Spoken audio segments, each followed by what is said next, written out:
Bonjour tout le monde à la maison, vous êtes avec Myriam Laroucheté pour le blog de Best Buy. Savez-vous réellement comment concocter un café somptueux et délicieux et ça à chaque goutte? Bien sûr, ça vous prend une très bonne machine à café, mais tout part par les grains de café moulus. Alors, c'est la raison pour laquelle j'ai testé pour vous le moulin à meule Virtuoso Plus de Baratza. Alors, ici, on la voit très compact. C'est un modèle qui vous permet de le laisser sur le comptoir, mais en même temps, vous pouvez facilement le ranger dans les armoires ou en dessous des comptoirs au besoin. Pourquoi faire affaire avec la compagnie Baratza? Eh bien, c'est qu'elle est reconnue dans le monde du café comme offrant des produits de haut rendement avec des technologies qui permettent réellement de pouvoir bien moudre le café sans le concasser. Et ça, c'est très subtil quand on commence à penser vraiment à la technologie pour broyer chacun des grains de café. Sachez que les grains de café, donc vous pouvez sélectionner votre saveur et aromate préféré, doit rester le plus frais possible. Donc, lorsque vous achetez du café déjà moulu, il est légèrement plus sèche. Il y a aussi moins de somptuosité, moins d'aromates. Donc, c'est la raison pour laquelle, personnellement, ayant travaillé dans un café, mais aussi parce que je suis une vraie adepte de cet élixir pour ma journée, eh bien, je m'assure de toujours moudre mon café à chaque fois.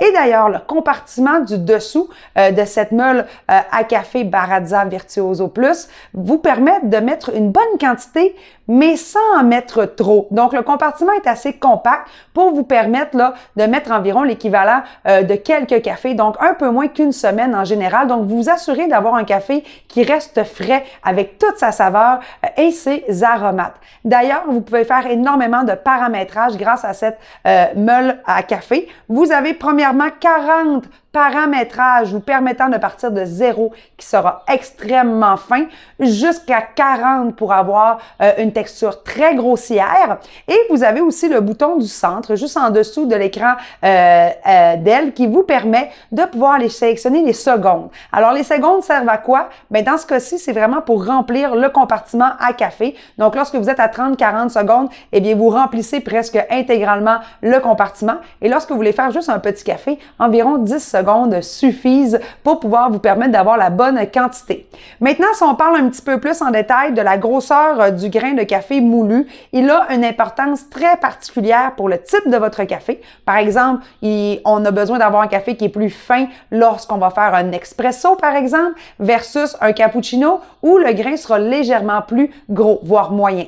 Mais savez-vous également que tout dépendamment de votre cafetière, vous devrez également adapter le type de mouture. D'ailleurs, moi ici dans mes tests, on peut le voir, j'ai utilisé une cafetière française à piston et comme ce type de cafetière et les Chemex, on propose d'être au réglage 20.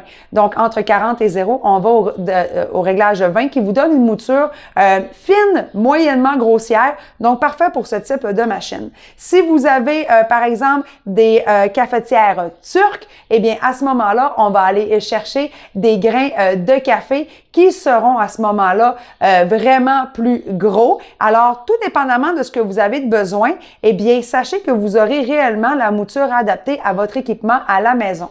Et d'ailleurs, soyez pas vraiment stressés avec ça. À l'intérieur du guide de démarrage qui vient avec la machine, tous ces paramètres sont expliqués sur une image, donc c'est très facile et rapide de pouvoir savoir votre type d'équipement, donc quelle machine, quelle cafetière vous avez et quel réglage vous devrez utiliser. Donc tout le monde à la maison pourront l'utiliser rapidement et efficacement pour avoir un café vraiment somptueux. Est-ce que j'ai vu une différence au niveau des saveurs? Clairement, au niveau de ma cafetière française à piston, généralement, j'utilisais déjà du café moulu que j'avais à la maison puisque j'utilise cette cafetière généralement en camping ou au chalet. Et là, en ayant vraiment mon café préféré qui venait juste d'être moulu, eh bien, j'ai vraiment pu concocter un café vraiment délectable. Alors, si vous voulez en savoir un petit peu plus sur les spécifications complètes de ce produit, par exemple, les dimensions, les essais que j'ai faits à la maison, en savoir un petit peu plus aussi sur la compagnie Baratza, eh bien, je vous invite à aller lire mon article à ce sujet sur le blog de Best Buy. Et je vous dis à très bientôt pour un nouveau test à la maison.